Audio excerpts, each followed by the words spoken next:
So now to 2025. Hey, you know what? We're still the wealthiest nation in the world by GDP. But you can see that China is catching up. In that previous slide,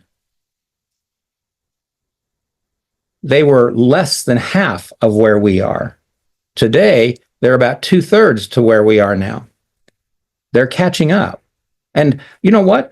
I'm not opposed to any nation catching up and surpassing the United States if they do a good job. But if it's happening because we're having poor management problems, or we're not thinking clearly how to handle our own finances well, how to manage our own financial house well, that does bother me. And you'll note that United Kingdom is now down here about 6.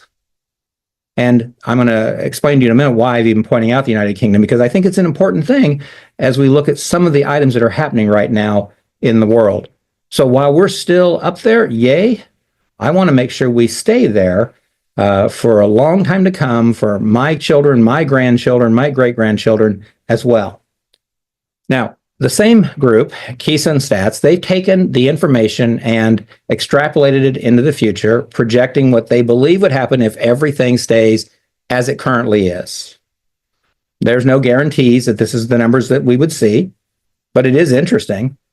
You'll notice that at the top now is China at $101 trillion. That's a big chunk of money. I'm actually thinking, is that 101 trillion? I think so. Yep, I'm pretty sure. It might actually be, what would be next? I don't know, quadrillion. But the point is that that's a lot of money. And here's the US, right here at 51, half of what China is. And interestingly, here's India. Now, you may remember if I go back to 1816, it was the Qing dynasty, China, and India that were the top. And here we are circling back a little over a couple hundred years, a little over a few centuries, and India is back up there. Why? Because they have cheap labor, and corporations are looking for cheap labor because it's always about making money.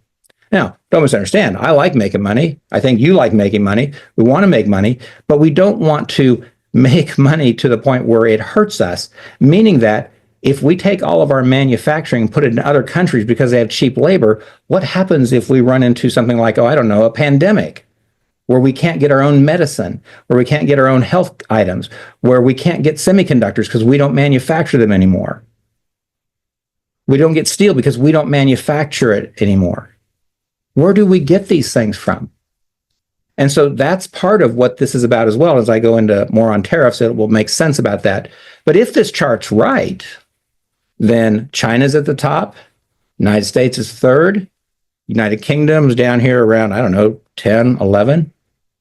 Something else that would happen on this chart right now, oil, for the most part, is purchased in US dollars. It's called the currency reserve, the reserve currency status of the world, meaning that the dollar is the standard for all purchases around the world. You can take a dollar and go almost any place and buy something with it. You can't do that with other currencies.